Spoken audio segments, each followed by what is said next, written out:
This is a house in Toronto. It has 2 bedrooms and 1 bathroom.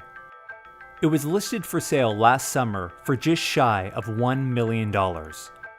If that seems like a lot, you should know that it sold for $800,000 more than that. That's just one property in a housing market that's becoming more out of reach for many Canadians with each passing day.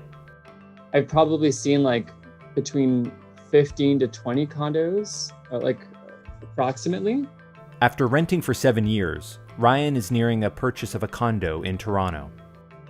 There's a lot of blind bidding, as an example, that takes place. You know there are other bidders, but there's no transparency in terms of what the other bidders are actually offering. There's a drive to bring up prices as much as possible. So you kind of have to blindly put in an offer without knowing what your competition is.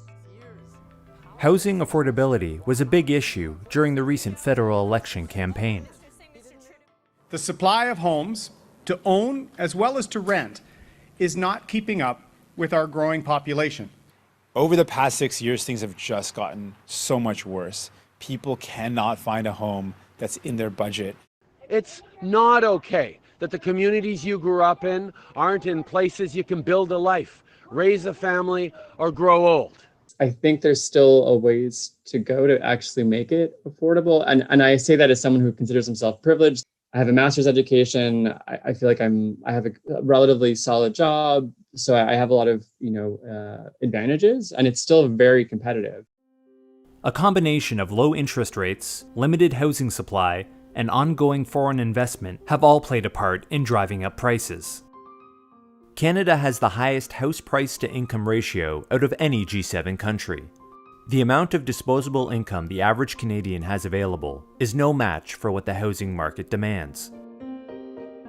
This year has seen housing affordability in Canada take its steepest dive since the mid-1990s. Let's say you're starting from scratch. You make the median income and want to put away some money every month to save up for a down payment. In Toronto, putting away 10% monthly, it would take you more than 26 years. In Vancouver, it'll take you even longer, 34 years to save up for a down payment. Simply put, buying a house in these major Canadian cities requires more capital and more wealth than simple monthly savings.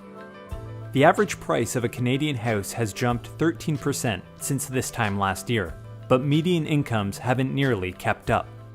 You're just doing whatever you can to get into the housing market, but it's not really making sound. It's not conducive to making sound, informed decisions. It's kind of very impulsive, and I don't think that's really healthy on a long-term basis.